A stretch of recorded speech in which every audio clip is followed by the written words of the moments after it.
हम कथा सुनाते राम सकल गुण धाम की। हम कथा सुनाते राम सकल गुण धाम की।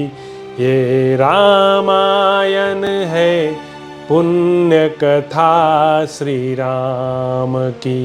ये रामायण है पुण्य कथा श्री राम की। जम्बूदीपे भरत खंडे आर्यावर्ते भारतवर्षे एक नगरी है विख्यात अयोध्या नाम की। यह जन्म भूमि है परम पूज्य श्री राम की। यह जन्म भूमि है परम पूज्य श्री राम की। यह रामायण है पुण्य कथा श्री राम की। यह रामायण है पुण्य कथा श्री राम की। श्री सीताराम चंद्राभ्याम नमः। श्रीमद् वाल्मीकीय रामायण भारत का स्वर्णिम महाकाव्य। 50वां सर्ग। श्रीराम का मार्ग में अयोध्यापुरी से वनवास की आज्ञा मांगना और श्रृंगवेरपुर में गंगा तट पर पहुंचकर रात्रि में निवास करना, वहां निषादराज गुह द्वारा उनका सत्कार। इस प्रकार विशाल और रमणीय कौशल देश की सीमा को पार करके लक्ष्मण के बड़े भाई बुद्धिमान श्री रामचंद्र जी ने अयोध्या की ओर अपना मुख किया और हाथ जोड़कर कहा, ककुत्स्थवंशी राजाओं से परिपालित पुरी शिरोमणि अयोध्ये, मैं तुमसे तथा जो देवता तुम्हारी रक्षा करते और तुम्हारे भीतर निवास करते हैं, उनसे भी वन में जाने की आज्ञा चाहता हूं। वनवास की अवधि पूरी करके महाराज के ऋण से उऋण हो मैं अपने माता पिता से भी मिलूंगा। इसके बाद सुंदर एवं अरुण नेत्र वाले श्रीराम ने दाहिनी भुजा उठाकर नेत्रों से आंसू बहाते हुए दुखी होकर जनपद के लोगों से कहा, आपने मुझ पर बड़ी कृपा की और यथोचित दया दिखाई। मेरे लिए आप लोगों ने बहुत देर तक कष्ट सहन किया। इस तरह आपका देर तक दुख में पड़े रहना अच्छा नहीं है, इसलिए अब आप लोग अपना अपना कार्य करने के लिए जाइए।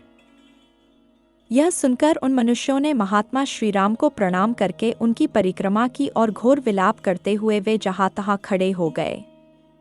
उनकी आंखें अभी श्रीराम के दर्शन से तृप्त नहीं हुई थी और वे पूर्वोक्त रूप से विलाप कर ही रहे थे। इतने में श्री रघुनाथ जी उनकी दृष्टि से ओझल हो गए, जैसे सूर्य प्रदोष काल में छिप जाते हैं। इसके बाद पुरुष सिंह श्रीराम रथ के द्वारा ही उस कौशल जनपद को लांघ गए, जो धन धान्य से संपन्न और सुखदायक था। वहां के सब लोग दानशील थे। उस जनपद में कहीं से कोई भय नहीं था। वहां के भूभाग रमणीय एवं चैत्य वृक्षों तथा यज्ञ संबंधी यूपों से व्याप्त थे। बहुत से उद्यान और आमों के वन उस जनपद की शोभा बढ़ाते थे। वहां जल से भरे हुए बहुत से जलाशय सुशोभित थे। सारा जनपद हृष्टपुष्ट मनुष्यों से भरा था, गौओं के समूहों से व्याप्त और सेवित था। वहां के ग्रामों की बहुत से नरेश रक्षा करते थे तथा वहां वेद मंत्रों की ध्वनि गूंजती रहती थी। कौशल देश से आगे बढ़ने पर धैर्यवानों में श्रेष्ठ श्री रामचंद्र जी मध्य मार्ग से ऐसे राज्य में होकर निकले, जो सुख सुविधा से युक्त, धन धान्य से संपन्न, रमणीय उद्यानों से व्याप्त तथा सामंत नरेशों के उपभोग में आने वाला था। उस राज्य में श्री रघुनाथ जी ने त्रिपद कामिनी दिव्य नदी गंगा का दर्शन किया, जो शीतल जल से भरी हुई, सेवारों से रहित तथा रमणीय थी।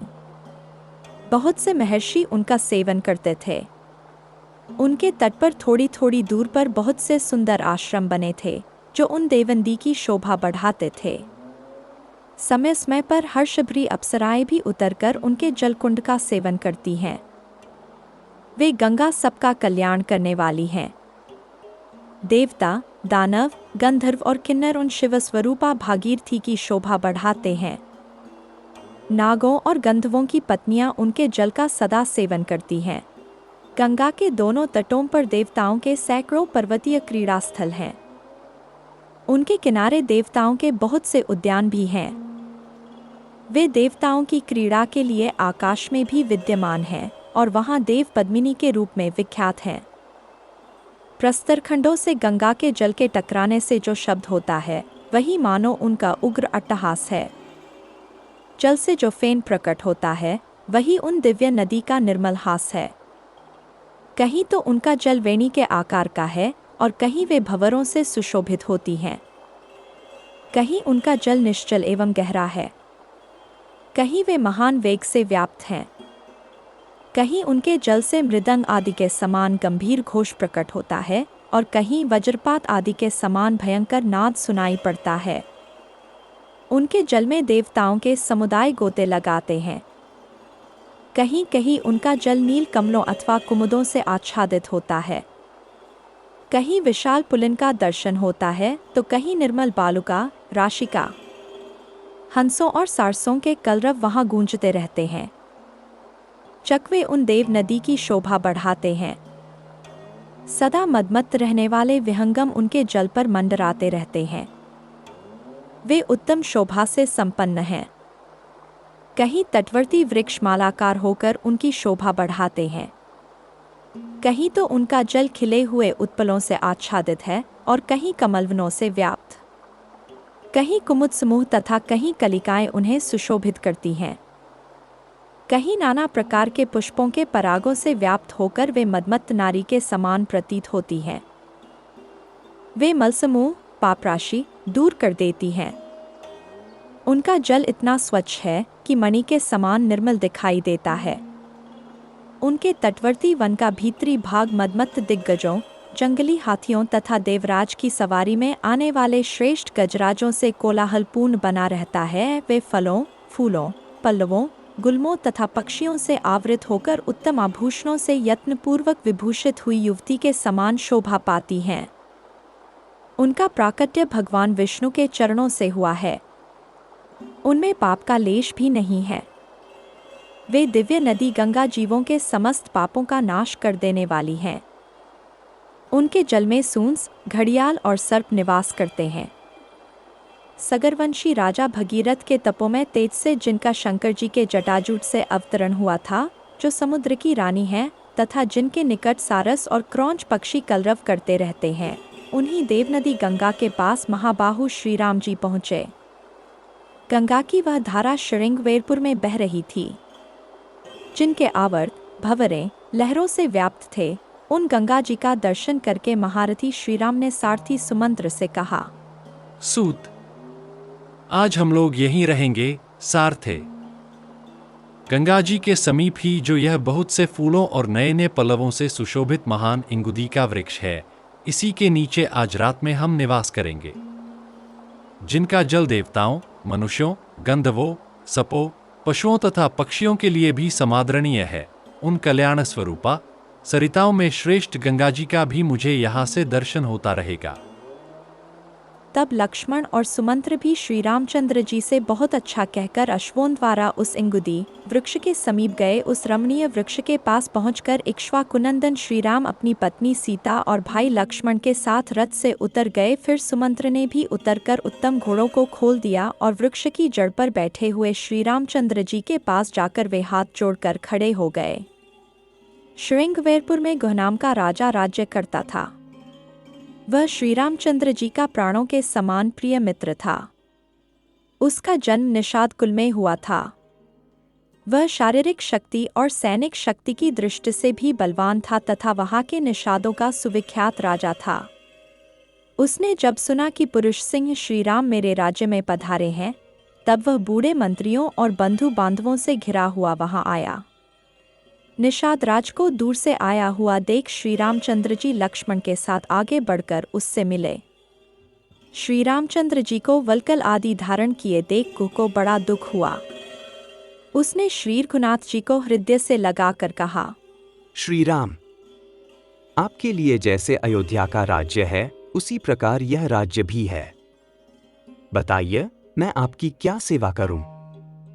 महाबाहो, आप जैसा प्रिय अतिथि किसको सुलभ होगा? फिर भांति भांति का उत्तम अन्न लेकर वह सेवा में उपस्थित हुआ। उसने शीघ्र ही अर्घ्य निवेदन किया और इस प्रकार कहा, महाबाहो, आपका स्वागत है। यह सारी भूमि जो मेरे अधिकार में है, आपकी ही है। हम आपके सेवक हैं और आप हमारे स्वामी। आज से आप ही हमारे इस राज्य का भली भांति शासन करें। यह भक्ष्य, अन्न आदि, भोज्य, खीर आदि, पेय, पानकरस आदि तथा लेह्य, चटनी आदि आपकी सेवा में उपस्थित है, इसे स्वीकार करें। ये उत्तमोत्तम शैयाएं हैं तथा आपके घोड़ों के खाने के लिए चने और घास आदि भी हैं। ये प्रस्तुत सब सामग्री ग्रहण करें। गु के ऐसा कहने पर श्री रामचंद्र जी ने उसे इस प्रकार उत्तर दिया। सखे, तुम्हारे यहाँ तक पैदल आने और स्नेह दिखाने से ही हमारा सदा के लिए भली भांति पूजन, स्वागत सत्कार हो गया। तुमसे मिलकर हमें बड़ी प्रसन्नता हुई है। फिर श्री राम ने अपनी दोनों गोल गोल भुजाओं से गु का अच्छी तरह आलिंगन करते हुए कहा, गो, सौभाग्य की बात है कि मैं आज तुम्हें बंधु बांधवों के साथ स्वस्थ एवं सानंद देख रहा हूं। बताओ, तुम्हारे राज्य में, मित्रों के यहाँ तथा वनों में सर्वत्र कुशल तो है? तुमने प्रेमवश यह जो कुछ सामग्री प्रस्तुत की है, इसे स्वीकार करके मैं तुम्हें वापस ले जाने की आज्ञा देता हूं, क्योंकि इस समय दूसरों की दी हुई कोई भी वस्तु मैं ग्रहण नहीं करता, अपने उपयोग में नहीं लाता। वल्कल और मृगचर्म धारण करके फल मूल का आहार करता हूं और धर्म में स्थित रहकर तापसवेश में वन के भीतर ही विचरता हूं। इन दिनों तुम मुझे इसी नियम में स्थित जानो। इन सामग्रियों में जो घोड़ों के खाने पीने की वस्तु है, उसी की इस समय मुझे आवश्यकता है, दूसरी किसी वस्तु की नहीं। घोड़ों को खिला पिला देने मात्र से तुम्हारे द्वारा मेरा पूर्ण सत्कार हो जाएगा। ये घोड़े मेरे पिता महाराज दशरथ को बहुत प्रिय हैं। इनके खाने पीने का सुंदर प्रबंध कर देने से मेरा भली भांति पूजन हो जाएगा। तत्पश्चात वल्कल का उत्तरीय वस्त्र धारण करने वाले श्रीराम ने सायंकाल की संध्योपासना करके भोजन के नाम पर स्वयं लक्ष्मण का लाया हुआ केवल जलमात्र पी लिया। फिर पत्नी सहित श्रीराम भूमि पर ही तृण की शैया बिछाकर सोए। उस समय लक्ष्मण उनके दोनों चरणों को धो पोंछ कर वहां से कुछ दूर पर हटाए और एक वृक्ष का सहारा लेकर बैठ गए। गु भी सावधानी के साथ धनुष धारण करके सुमंत्र के साथ बैठकर सुमित्रा कुमार लक्ष्मण से बातचीत करता हुआ श्रीराम की रक्षा के लिए रात भर जागता रहा। इस प्रकार सोए हुए यशस्वी मनस्वी दशरथ नंदन महात्मा श्रीराम की, जिन्होंने कभी दुख नहीं देखा था तथा जो सुख भोगने के ही योग्य थे, वह रात उस समय नींद न आने के कारण बहुत देर बाद व्यतीत हुई।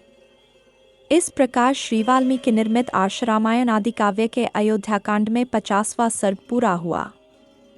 हम कथा सुनाते राम सकल गुण धाम की, हम कथा सुनाते राम सकल गुण धाम की।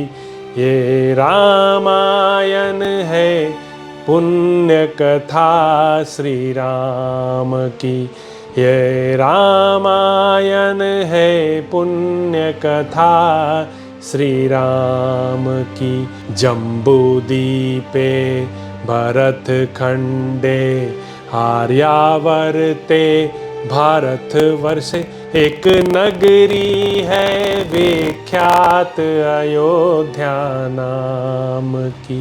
यह जन्म भूमि है परम पूज्य श्री राम की, यह जन्म भूमि है परम पूज्य श्री राम की। यह रामायण है पुण्य कथा श्री राम की, यह रामायण है पुण्य कथा श्री राम की।